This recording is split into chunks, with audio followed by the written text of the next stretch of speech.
In this video, I'm going to walk you through market research. Now, market research is not a straightforward thing for what we're going to do. So we're going to kind of poke around and I'll show you some of the different tips and tricks that I use for actually researching the market and getting a better idea of what people are doing and how they're doing it and how we can do it like them but better. So the way I typically look at marketing is the way Gary Bencivenga taught me to look at marketing, which was take what someone else has that's working and just make it a whole lot better. His winning strategy for beating controls in direct response mail would be to take someone's 2-page mailer and double the size of it to a 4-page mailer, and those extra 2 pages are all proof elements, so it's irrefutable.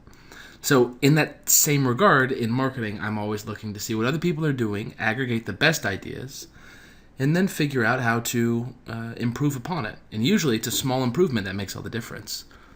You know, what's the improvement of the iPhone 3 to the 3S to the 4 to the 4S to the 5 to the 5C to the 5S to the 6 to the 6 Plus? You know, what's that process? It's incremental improvement over the same thing. So that's what we're looking to do, is incremental improvement over what other people are doing. Or if there's no one currently using the product or service and you're entering a brand new market and it's a blue ocean, then how do you kind of create that? So let's just dive right in. So here I am in Chrome, and I looked for Mardi Gras king cake. Let's say I've got a bakery in town. I've got one around the corner from me, and I can't wait to have their king cake here. And I wanted to ship Mardi Gras king cake. Okay, it's an interesting idea. Who's doing it? So I go to Google and I search for it. Well, I'm in New Orleans, so it's going to show me two things, both New Orleans-related king cakes and the general search for king cakes. I can go to Search Tools, and I'm here. That's actually not my location. But if I said I was in Miami, Florida, and I searched, I'm still going to see the same stuff. So even if I told them I was in Miami, I'm still going to see the same thing. So that tells us that these people are displaying ads not based on geography, but based on keywords. So it's not Mardi Gras king cakes and the person lives in New Orleans. It's just Mardi Gras king cakes. All right. What I'm noticing here is that there's images, which makes sense. There's no ad up here. Sometimes there's an ad up here. And then there's a block of ads right here. This is called Google's Shopping. Google Shopping. It's you can use different services to use that, but really it's Google Adwords that controls this content. There's other aggregators that make it possible, like NextTag. But you'll see that there's 3 ads here. If we click on this one, this ad is going to take us over to kingcakes.com, and the URL is kingcakes.com, and then we have, remember the UTM variables that we talked about previously. This one is a GCLID variable, which means Google Click ID. I clicked a Google ad. This is some special mumbo jumbo that they pass on so Google knows that they clicked and they're telling analytics, yada yada. That happens automatically. So we're just going to kingcakes.com. First thing I'm noticing is this person likely doesn't know what keyword was searched for, and now I'm here. So if I want to sell king cakes and I want to do a better job than king cakes, what do I look for? I'm looking over the site.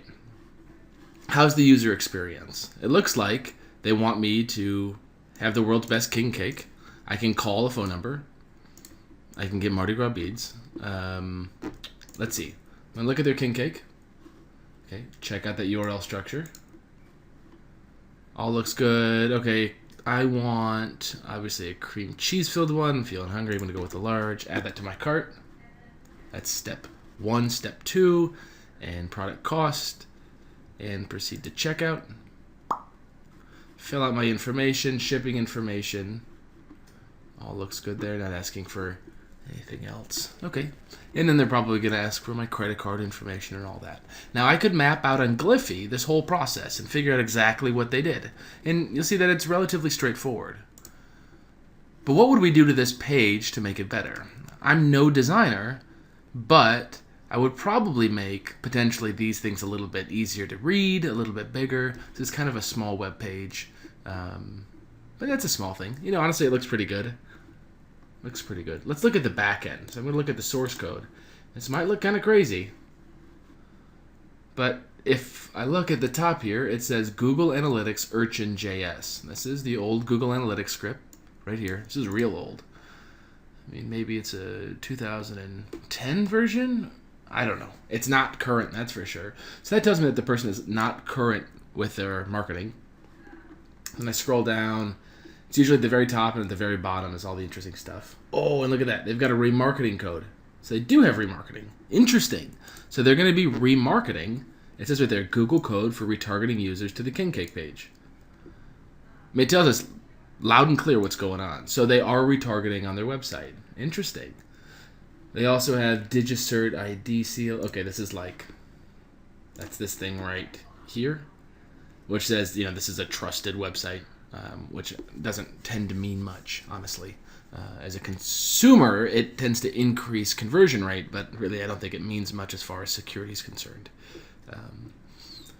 So if you're going to run a website like them, to compete at an equal level, you need a shopping cart. You need to offer different products. You probably want to offer at least a similar number of products would be a good way to look at it, potentially. You want to have Google Analytics and Google Retargeting and drive Google Adwords. Not so bad, okay? But let's look over here. They bought the ad here. This is a Google AdWords ad. But do they also appear over here in the organic listing? So we're looking for King Cakes. We'll scroll on through. We don't see them in the first list. And here's their ad again. You see ad over here. But King Cakes doesn't show up anywhere else yet. So they're not on the first 2 pages. So they're only paying for their traffic. And look at all these other people that are paying for ads. Gresh's Bakery is down the street from me, and it is so good. So that's probably a location-based one. But what's interesting is that... What's interesting is that they're ranked number 1 here, which anyone could do overnight. You could create an ad campaign and have the ads running literally in 12 hours, 3 hours, in an hour. You could do it really quickly. But to get to this top ranking, it takes a lot of work. So I'm going to pull up a piece of software I like to use called Market Samurai, and I tend to use it pretty often. I'm going to do a new project, and I'm going to call it Mardi Gras King Cake. I'm going to create. And this tool is so helpful. It's like $100 for it for a lifetime, and I use it all the time. So we're going to look up SEO competition, which is search engine optimization, and I want to generate results and see the top 10 listings, which should be New Orleans Online, Southern Living, Betty Crocker, Epicurious, Food Network. Let's see what it says. So it's finding a pretty similar rank of that, but it's not necessarily looking for location specific. I can localize the results if I wanted to, just if someone was in New Orleans. But you know what, for simplicity, let's not do that. Sometimes it gets hung up here with 2% to go, so we'll just cancel it. And you'll see that ours is not in here. Our kingcakes.com is not in here. So I'm going to copy that, come back to it, and I can add a custom URL. And now it's going to go out and it's going to find all the relevant information about the site. This is so helpful. If you remember previously, when Google ranks websites here in the organic listing, they're looking for the keyword in the title, in the URL, in the content, and then having qualified websites pointing back to this website. That's really how search engine optimization works. You have to be very relevant to the query, like highly relevant to the query, and you have to have high quality, unique content, and other people have to link to you and say that you are the authority in the field. So let's take a look at what's going on. MardiGrasNewOrleans.com/KingCakes is doing a lot right. Let's start way over here at the end. In the title of the website, the keyword Mardi Gras King Cake is there. In the URL, they have Mardi Gras King Cake in the URL. So they get a yes for that. In the description, Mardi Gras New Orleans, let's find that one. Like I said, because I didn't search for it localized, it's going to be a little different.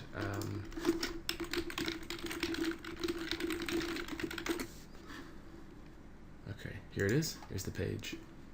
So if I look at the source code, there's a description, meta description. King cakes are a vital part of the history of New Orleans Mardi Gras tradition. So we get New Orleans, I get Mardi Gras, and I get king cakes all in the description. So I get a yes for the description. And then head refers to an H1, H2, or H3 tag. So we're looking for H1. Here's an H1 tag. It's a header. And I'll show you briefly what a header is. So if I'm writing something, whoops, and I say,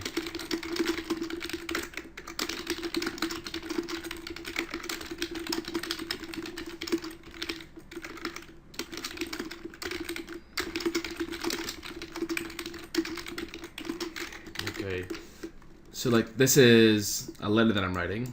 I would title it, and I could change the font size and do what I want there. Or I could say, actually, I want it to be a header. That's a header 1. The main point is a header 2. And the secondary point is a header 3. And then the rest of this stuff becomes, something else. I guess normal is probably the way to do it, or no spacing. And that's how you would structure just writing in general. You use a header, you use a subheader, and a sub-subhead. So header 1, header 2, header 3. The content that's in header 1 usually is what the thing is about. So if we look at the website, the content, fresh king cakes directly from New Orleans, right here, this is the header 1. That's what the whole page is about.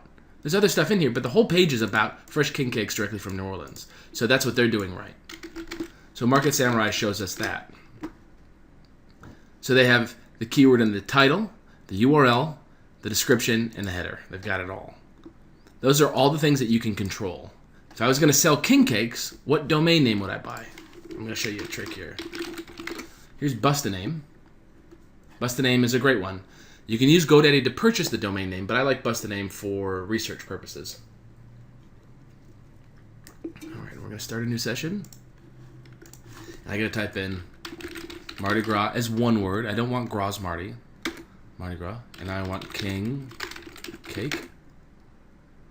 And what it's looking for is it's querying, is MardiGrasKingCake.com available, or is King Cake Mardi Gras available? It's not. How about .net? KingCakeMardiGras.net is available. How about my MardiGrasKingCake.com?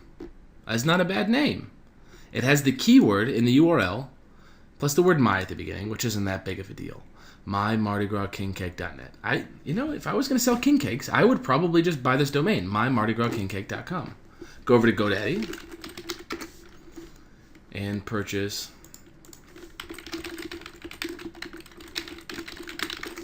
let's double check. Look at that, $4.99. We've got a domain name that has the exact keyword in it with 2 extra letters in there that are unnecessary, but we couldn't get MardiGrasKingCake.com. Not bad at all. Not bad at all. All right. So next up is these are 2 different directories, and they're pretty difficult to get on. Once you get all the yeses and everything else taken care of, you can focus on these directories, but they're very difficult to get on. So I won't even go into them. One is the Yahoo directory, and the other one is the directory project. So you look up DMOZ or Open Directory Project, and you can figure out how to get in there. It's a pain. Yahoo costs money. DMOZ is so slow to get in. I've never successfully gotten a site into DMOZ, but I know others who have. If your website is listed in these directories, it means that your website is more authoritative because it's listed in a directory. If your business is listed in the yellow pages, it has more authority than a business that's not listed. Same idea. How about backlinks from educational or governmental sites? None of these websites, none of these web pages have any links from .gov or .edu sites. If you do, those are obviously powerful because .gov and .edu sites don't give away links very often. Next, right here, this is all domains. So what we're seeing right here is how many backlinks point to the domain. So there's 491 websites that point to KingCakeCakes.com. How many that point to Wikipedia? Well, it doesn't say, it didn't show up, but it's probably going to be like millions. How about All Recipes? All Recipes has 7.3 million backlinks. That's ridiculous. So the strength of the domain is important, but also the strength in the referring backlinks to the page is also equally important. So think of it this way. We'll look at this one right here. Ambrosia Bakery has 2,600 backlinks pointing to ambrosiobakery.com or any of the pages, but only one pointing to ambrosiobakery.com/Mardi Gras King Cake. So they're saying the website in general is authoritative. However, the Mardi Gras King Cake page isn't too authoritative. So that's interesting. So these numbers are important, but also kind of equally important is these numbers over here. And then this is referring domains. So how many individual domains are driving traffic? So I could have one domain that has 2 links to your site. That would be 2 links from one domain. So you got to watch those numbers. The next one is index count. This is like page count. How many pages does your website have? The more pages it has, the better. Wikipedia has 9.5 million pages. That's great. They're more authoritative because they have more pages. Think of it like this. If you have a house and the house is a single story and you have a dozen of those, do you have more authority in those 12 houses that are single story or in one house that's 12 stories tall? And all things being equal, usually it's the skyscraper that has more authority. It just is like more authoritative. All the content is packed in one place. Wikipedia is bigger than kingcakewiki.com. You know, you want to kind of centralize everything. Trust flow and citation flow, these are kind of weird things. I won't go into them. You can look into them if you want, but it's about how trustworthy something is. I don't really spend any time with those. The next one is Pagerank. This is pretty important. You can look at Market Samurai, and they've got plenty of how-to examples on how to run the software and do things that I can't even think of doing. It's a pretty extensive piece of software that literally updates daily. But Pagerank tells us how much authority a page has or a site has. 0 is every site when it gets started, and 10 is google.com, and then these sites are anywhere in between. What you want to see is the PageRank of your site similar to the PageRank of other sites that are ranking currently? Well, if you're a brand new site, if we bought this site, mymardigras.kingcake.com, and we wanted to rank it, and we put the URL in the title, in the description, in the header, and we put a bunch of content on there, and we just try to do like a lot of solid content. Not 94 pages, but we could probably do 20 pages of good content. Blog posts, articles, photos, that kind of stuff, specials, shopping pages. It doesn't take long to get 20, 30 pages. And then we go get backlinks from the Better Business Bureau. We go get backlinks from the newspaper. We get our friends who are food bloggers to write about our king cakes, that kind of stuff. We start building up the backlinks. And then PageRank gets assessed regularly. I don't know how often, maybe every 30, 60, 90 days, every 6 months, something like that. Your PageRank will get reevaluated. So it's like all of these numbers multiplied in a funky pattern, and you get a PageRank. Now, we chatted about PageRank previously, but know that 0 is the least authoritative, 1 is 10 times more, 2 is actually 100 times more authoritative than the 0, 3 is 1,000 times more. So it's not just a 10x, it's actually exponential every time you move up. So a 5 is 10 times more authoritative than a 4, just as a 4 is 10 times more authoritative than a 3. So if we were King Cakes and we were trying to get to the front page of Google, we could figure out what to do, I think, pretty easily. Let's take that for example. So not a brand new website, but we were taking King Cakes and we wanted to get to number 1 on Google for the keyword term Mardi Gras King Cake. Well, we would want to see we don't have the keyword in the description or the header. So if we head back to King Cake, welcome to the world's best king cakes. That's probably a header tag. I'm just going to search for that query. Yep, welcome. It's in an H1. Welcome to the world's best king cakes. I would just simply replace this with our keyword, which is the world's best Mardi Gras king cake. How about that? That would have the keyword in here because we would get the word Mardi Gras in there. So that would solve that problem, and they would get a yes checked over on header. Now description, there's an N. So let's scroll up to the top of the site. And let's look, there's a description, meta name description, and there's nothing in it. That's a bummer. So what do we put in here? Well, we write just a short sentence. In New Orleans, around Mardi Gras, starting on Epiphany, king cakes are a big deal for yada yada tradition, blah, blah, blah. Okay, we could write something real short there, a sentence. You could just have the keywords in it. Meta name keywords don't really have any pull, but you could also just write in here king cake, Mardi Gras, New Orleans, carnival, cake, that kind of stuff. If you wanted to, but that doesn't really help much. So now we've got yeses in the description and in the header. We'll never get a yes in the URL because it's kingcakes.com and not my Mardi Gras King Cakes, but that's okay. And then that's going to do a lot. I mean, that would probably pull their rank up kind of tremendously. And the next thing I would do is just start working backlinks, try to go get news agencies to link to me directly.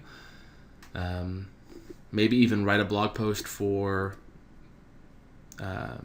Poppy Tucker, try to get on Poppy Tucker's show so that I can be listed as a great king cake provider in New Orleans, or maybe I do a great infographic on the history of king cakes and I send that out to social media and everyone reblogs it and I get all the links back to my site because everyone links back to where it came from.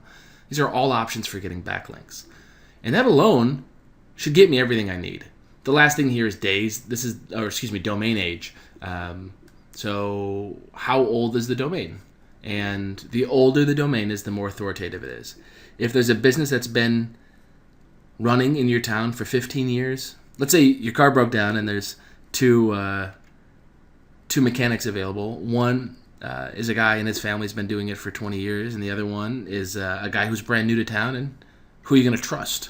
You're probably going to trust the guy who has been there the longest, likely. So having age on your domain is a big deal. Keep in mind, it's rarely a good idea to leave your domain. You've got this domain, King Cakes. We had this chat. You saw that this domain was available. You know what? You're like, you know what? I'm going to can my domain and I'm just going to get this domain. Well, you could, but you lose all the value of the age, which is 14 years. That's an old domain. You don't want to lose that. So that's what you can figure out through SEO analysis. And all this information is available in individual queries. So if you want to know the page rank of a website, you go to prchecker.info and do kingcakes.com and do this. And it tells us it's 2 out of 10. I could do that for 10 of them, and I can run this in a spreadsheet. I absolutely could. All of this stuff is available and that for free. Excuse me. All this information is available for free. You can pull this anywhere. It's just that this tool just allowed me to do all of that so easily, and it's so attractive and easy to look at. So I think it's a big deal to have Market Samurai. I'm a fan of it. I've had this. This is like the only marketing software I regularly use. You can also do keyword research. Sometimes this is kind of it snafus a bit, but I wonder if people are searching for Mardi Gras King Cake. Okay. So that's the keyword Mardi Gras King Cake. I also want to look for King Cake. And do people call it anything else? I don't really know. So let's just do a keyword analysis. Well, let's generate keywords first. Let's see if this works. You know what? It may not work for me. It hasn't worked in the past. I use two-step authentication on my email, and I don't know if this software can really handle it. So what we're going to do is we're going to pop over to Google AdWords. And inside of Google AdWords at the top, I can go up to Tools. I can go to Keyword Planner. So I'm at adwords.google.com. I logged in, Tools, Keyword Planner.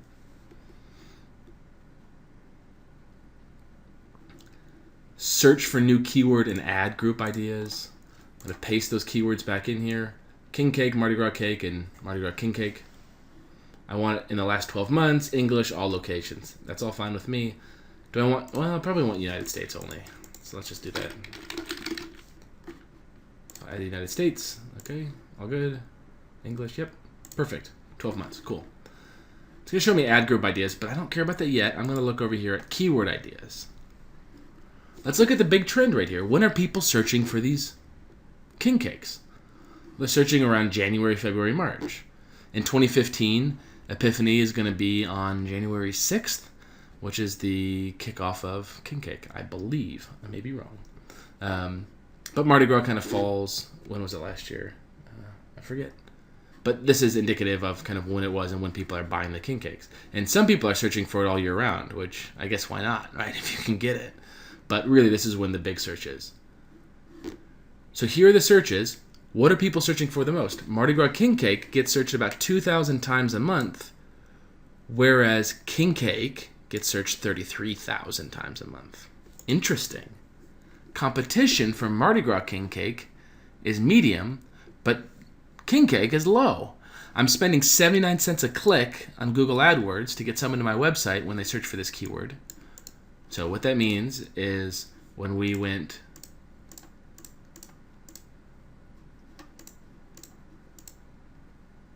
when we were here and we clicked on king cakes, it charged them 75 cents, probably on average. I just charged them another 75 cents for us to get to their website. So $1.50 it's cost them for this traffic. They obviously have to convert it at a level acceptable to be able to make that money back and hopefully a profit. Mardi Gras cake still gets 2,000 searches, but look at that, competition is low and the bid is super low. It's $1 cheaper. You know what? I would like to compete here. If I was paying for traffic, if I was paying for ads, I'd like to compete for these 30,000. But it might be hard for me to pay $1.13 if a cake's $35 and profit on it's 50%. So let's just say it's $15, $16 profit. I have to sell one in about 15 people, 1 in 16 people that come to my website on the cake. Is that possible? I think it probably is possible, but it's kind of scary numbers. Those margins are pretty tight. But here, I could send a lot of people to my website. You know, I could send 100 people to my website and break even instead of 16. A little bit better margin here, just smaller traffic quantity. You can also see these are the trends for the different keywords.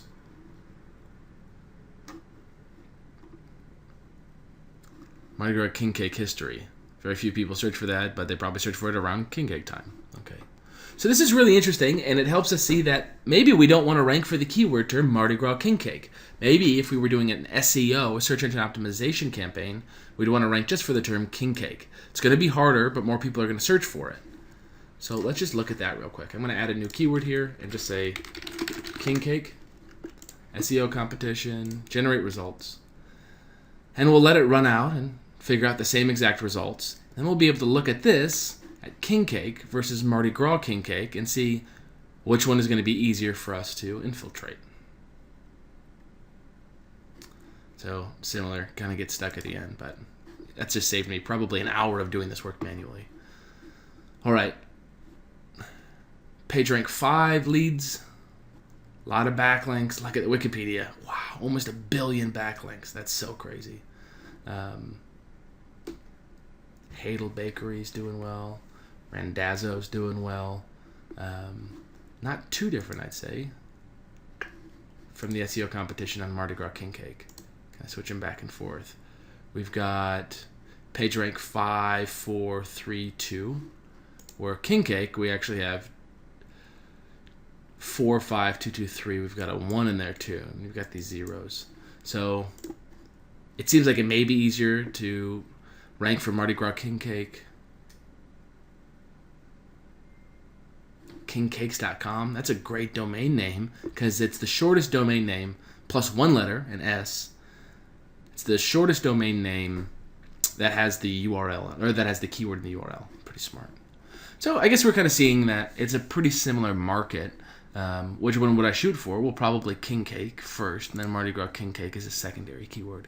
So my title tag would always have king cake in it, but it wouldn't hurt for it also to have the word Mardi Gras. It wouldn't hurt for me to try to be at the top, because Wikipedia is number 2 for Mardi Gras king cake, where it's number 1 for king cake. You know, it's still ranking for both keywords just fine. So if we could do that kind of have that kind of success, that would be great.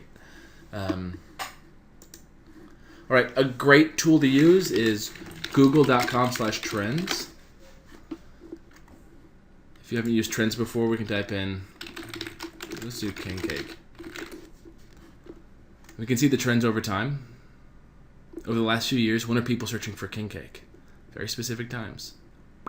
February, February, February, March, February, February, January, February, February, February, February, and February. Okay, so mostly February is when people are searching for king cake. Mardi Gras comes early this year. 2015, it'll be March 13th. So maybe people are looking for it in January a bit more. But you'll still see that a number of people are looking in January. It's that cusp just before. What if we looked at something like swimsuit? We would expect no one to be looking in October, November, some people in December, and then January, February. People are looking. Why? Because they're going on spring break. And then April, May for the summer, and then it dips off. What about, that's a swimsuit. What about a bikini? Similar-ish. Similar. What do people do on New Year's? They all do New Year's resolution. December, ate all the food, felt unhealthy. January 1st, right in the morning. How about the next year? Ate all the food, January 1st, right in the morning. Everyone's always searching. Pretty funny. So if you're selling weight loss products and you're not prepared for a January 1 launch, like you gotta be. You just gotta get that together. So it's January. We've got January, and then we've got March. What's in March? People are losing weight maybe for spring break, and then they're losing weight for the summer, and then they're forgetting about it, and then, oh, I gotta lose more weight. Kind of funny to see that. That's how people act. How about Monster Energy? It peaked, and then it fell. Kind of interesting. What about Bitcoins? Interesting to see that no one talked about Bitcoin until really February of 2011. Everyone talked about it December of 2013, and then it dropped. So then there's these news stories related to it. So what happened at E? Bitcoin crashes on China measures. Bitcoin exchange, Mt. Gox goes offline. Big things. Hacker currency. Bitcoin crashes. So these are all the news sites, and it's kind of the indication of when trends change. So what if we look up something like acai? Acai.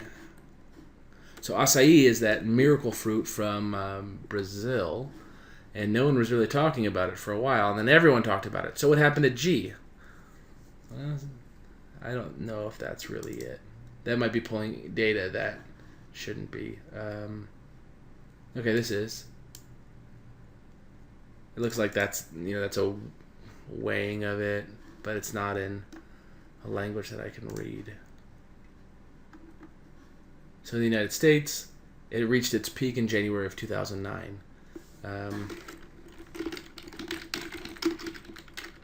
So this is that other. This is a big one in the weight loss world right now.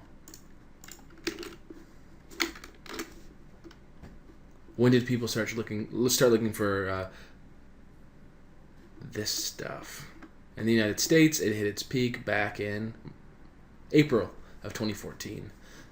No one really looked at it before, so something really happened here, and it got pushed. We can look city. What city did it?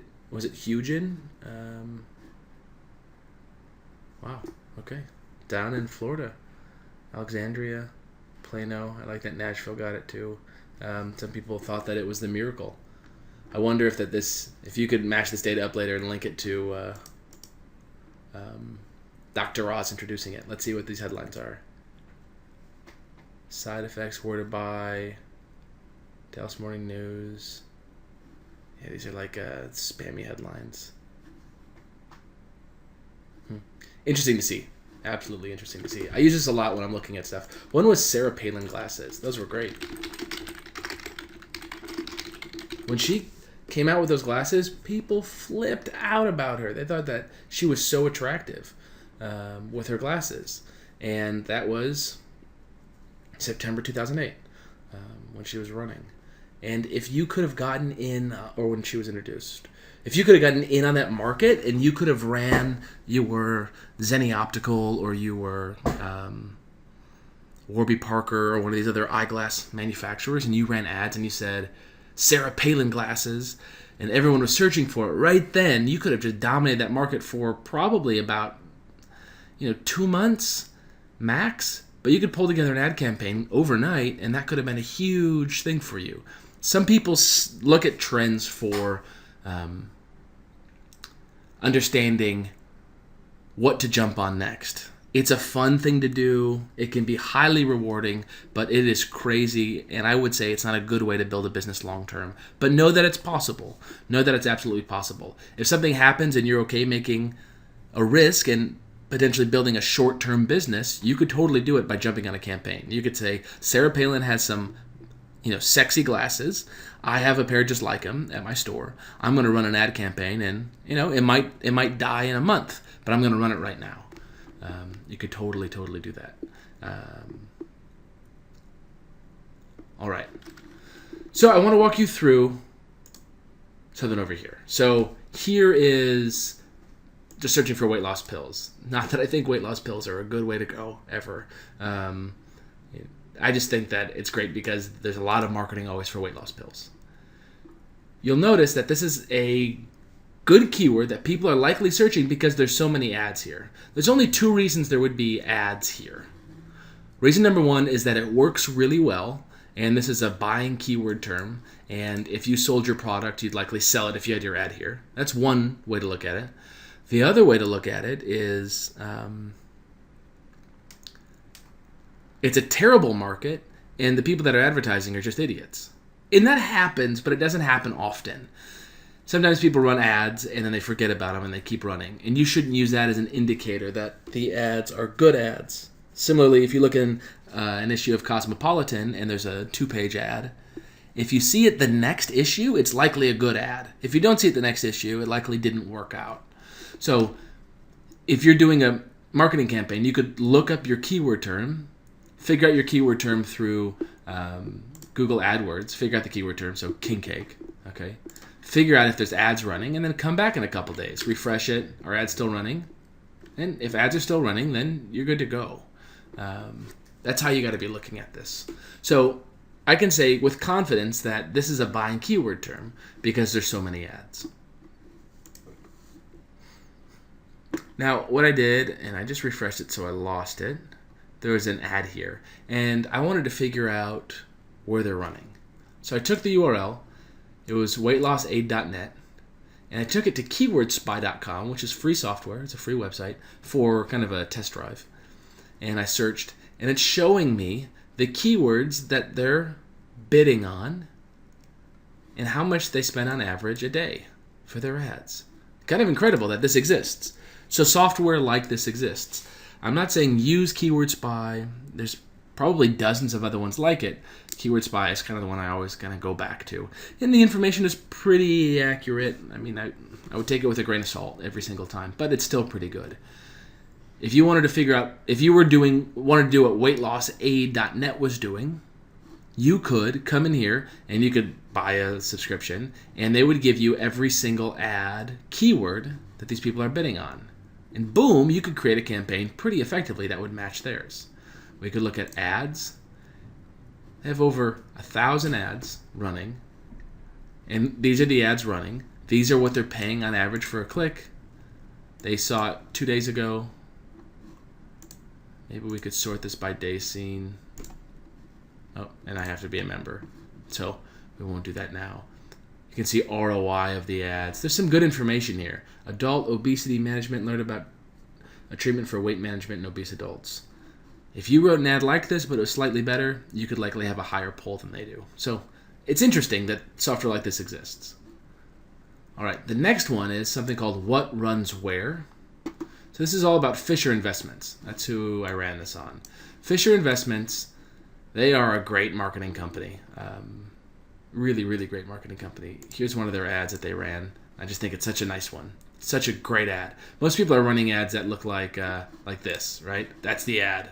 And to me, that's not an ad, but so many people think like, you should know that this means quality or this means trust. Green means trust. Green means money. It's like this is bullshit. This is a great ad. Is the U.S. economy headed for a fiscal disaster? Gets your attention. It's a headline. Next, it qualifies you. If you have a $500,000 portfolio, you should download the latest report by Forbes columnist Ken Fisher's firm. If you have a $500,000, qualifies you, then you should download this report by a qualified person because he's a Forbes columnist. That's authority through association. It tells you how the looming fiscal cliff may affect the stock market. This must-read report includes research and analysis you can't find anyplace else. Don't miss it. Click here to download your report. Now, this is just such a great ad. It's a text-heavy ad. I mean, most people could make this ad up in Paint. It's not a fancy ad at all. You don't need to hire an expensive designer.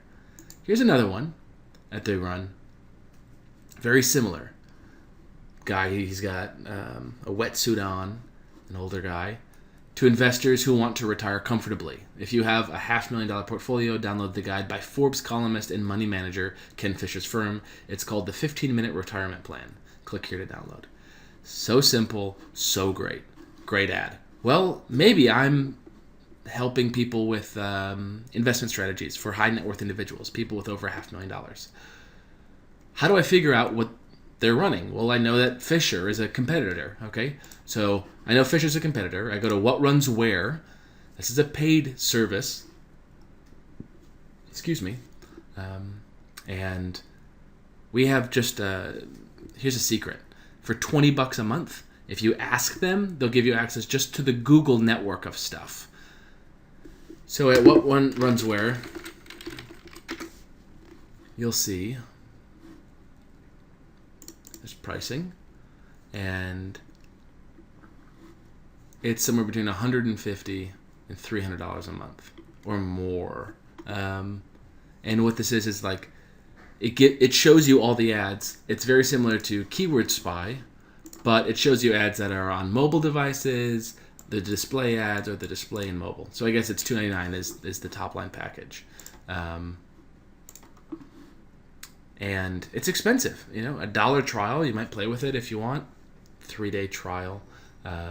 There's one that they don't talk about. For $20, they'll let you go into just Google AdWords and just show you the Google Display Network, which is great. There's other display networks out there. There's Facebook. There's all sorts of other networks that people could be running ads on, but so many people run stuff on Google that it's pretty helpful just to see Google. And for $20 a month, it's kind of a no-brainer. So I searched for Fisher Investments as an advertiser, and I could see their ads, and here's 8 ads that they're currently running. Or 8 ads that they ran. 8 ads that they ran. So we can see what those ads are or were. And we can look here for other companies and other websites to figure out what their ads are. This can be super, super helpful. So if we did like Beachbody,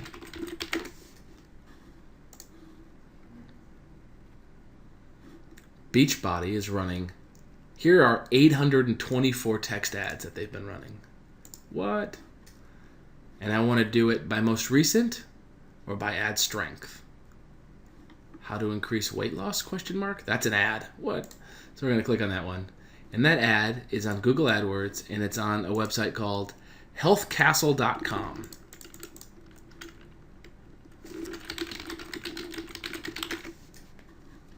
So that's where they're running that ad.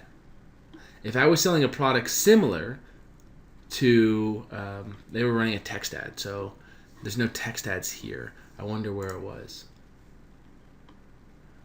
Here's an image ad. This is a Google AdWords. If I highlight it down at the bottom left here, where my cursor is, you see it says, it's loading.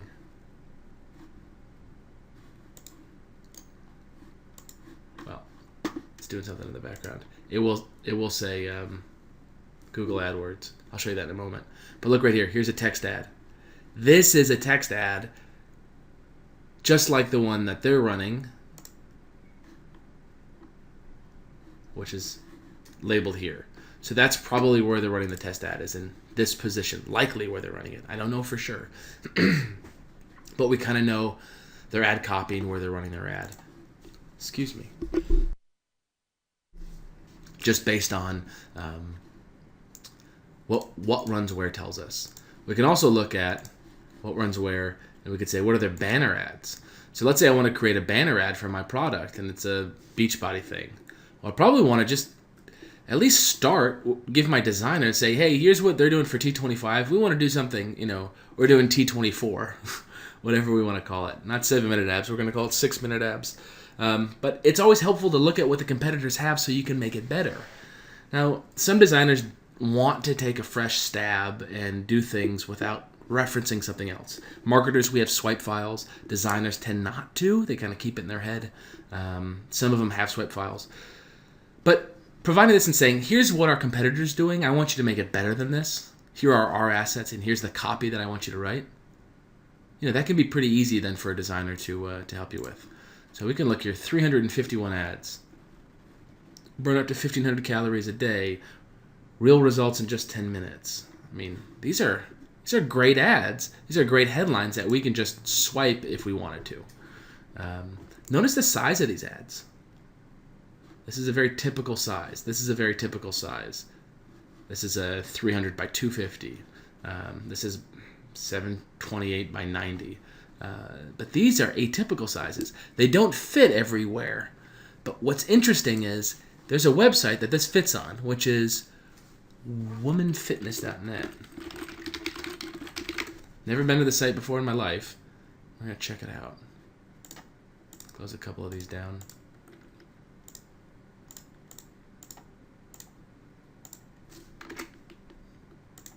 I'll see if that loads up. And this ad fits somewhere on that website. It's an atypical size. It doesn't always fit on all the websites.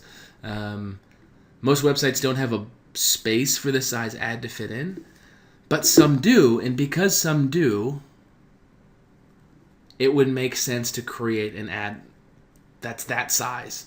So let me say it this way. Inside of Google AdWords, if we created a campaign, I'm just going to go into a fake campaign that I've built. Here's the campaign, and it's for some Dobage cakes in New Orleans, and I created a new ad.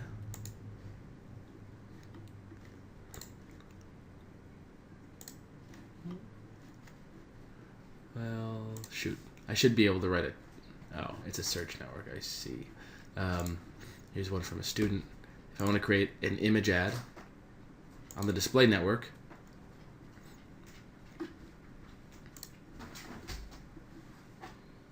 AdWords will create ads for me, which is going to be pretty mediocre. This is for a French patisserie that a student at Tulane wanted to start. And I tried to go out and grab information from that site, and it looks like I got nothing. But you know what? Let's cancel that, and I'm going to create a new ad, and I'm going to upload one. And the supported sizes, these are all of the different ad sizes that are available. So the most typical is 300 by 250. That's the most typical. And then I'd say 728 by 90 is the second most typical.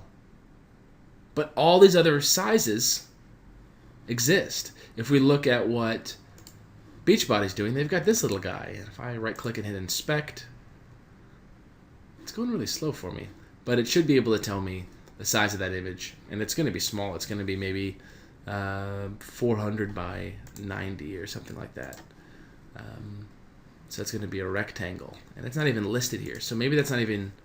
I don't even know where that would be running. Maybe that's a mobile banner. Maybe that's what it is. It's a mobile banner. 320 by 50. That might be it. So image ads are in all different sizes, but if I was going to swipe what someone else was doing and do market research, I would check out what runs where and figure out the ads that they're running. It's pretty simple to see the ads that they're running and use that for keyword research. How much weight do you want to lose in 90 days? 3 things that you could potentially pick. That's a great idea. This one's a little more text heavy. It's kind of ugly, but is it effective? Hip-hop abs probably was effective back when it ran. Free ab workout. A little bit of flash here. That's not going to work on mobile devices. Insanity, if you have a bunch of DVDs to sell, here's a good format for it. You just can swipe these ideas. Or we can do ad strength, which instead of showing us the most recent, show us the ones that have run the longest. Because if an image has run long, if it's run for a long time, we likely can guess that it's successful. So which ones am I going to copy as far as getting started with and going from? I'm obviously not going to copy them verbatim. Which ones am I going to swipe from? Well, this is simple. Do people like simple with a great image? Sean T looking really fit, is that a good one? This one here, like, is it any question that if this one was successful, that this one would be successful? Probably not. They're both pretty similar ads. So you could... Oh, that's an interesting one for them to run. I'm surprised to see that. Those are they running. And what's really nice is we can go up to the top and I can export all of them and download them all locally. So, super helpful. You're also able to see the landing page that the ad goes to, I believe. Well, that's the placement, landing pages, and it looks like it's not there. But sometimes they'll show us the actual page that 320 by 50 banner sent people to. So it didn't send them just to beachbody.com. It sent them to beachbody.com/product/T25/ pay-per-click landing page, something like that. So that's how I would use what runs where to find banner ads. Really helpful when you're launching a product that someone else has already launched and you're launching a similar one to it. Next up is SEO Moz. For some people, local businesses is the thing that matters. So if I searched for...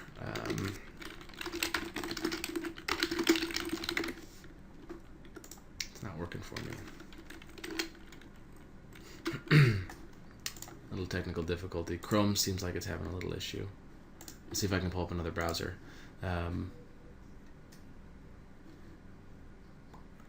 So if what I was looking for was a local-based business, I would want to... There'd be search engine optimization that you would need to do for local businesses. So if I wanted a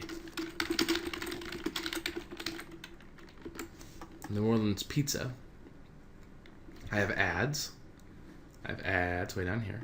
I have the top 10 that Google provides, and then I have a local listing. This is called like a local search box or a local listing of them. I'm no expert on this stuff, but Google's using Google Places to provide information on these different pizza restaurants and their partnership with that review site. I forget the name of it.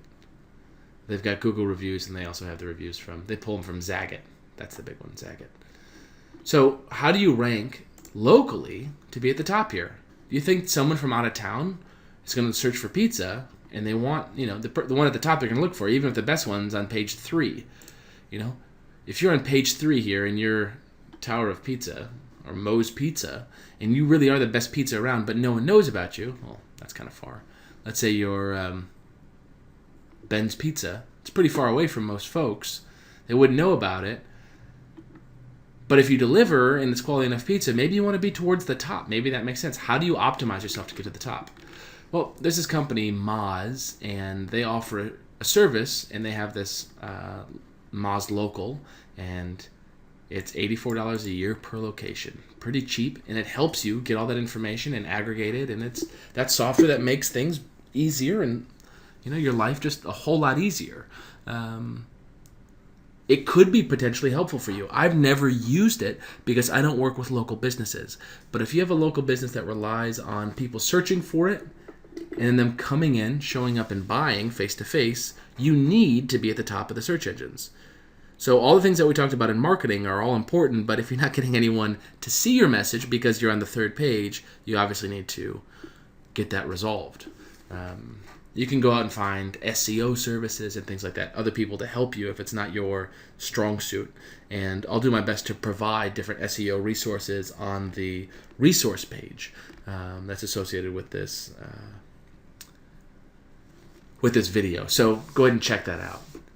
So what I would do if I was trying to take any business that currently exists and improve upon it is figure out who the competition is, run competition analysis, figure out where they're getting traffic from. I'd even call in and secret shop. I'd buy their product. I'd see what happens, how it got to me, when they mailed it, what it looked like.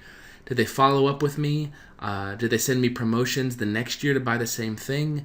I would just track everything your competition's doing, be their best customer, and then take every idea that they have that's good and do it better. But look yourself and innovate ways that you can improve the experience. Marketing is more than just the online method. It's also the offline. The offline is mailing people after they received your product and said, how was it? It's how you treat people when they say, hey, the product, the cake came and it was smashed, or it tasted really, really stale. How do you handle those things? Those are all really, really important components of any kind of functioning business. I hope you learned something from this, and you can use it to go and move forward with your business, helping your clients or your business to get to the top of the search engines and beat your competition. Because if your product or service is better than theirs and you really wholeheartedly believe it, even if only your customer service is better, you owe it to the consumer to do a better job marketing so they have the opportunity to buy from you. If you don't, you're doing the world a disservice. You're letting people who don't deserve to be number one be number one. So more than just seeing it as a business goal to rock your niche or your industry, look at it as like an altruistic goal. You want to level up the quality of product and service in your niche, and it's your job to do that. And if you're not going to do it, that market could just fall apart without you. So really take ownership of it, and I'm confident that you're going to be able to do great things. Good luck.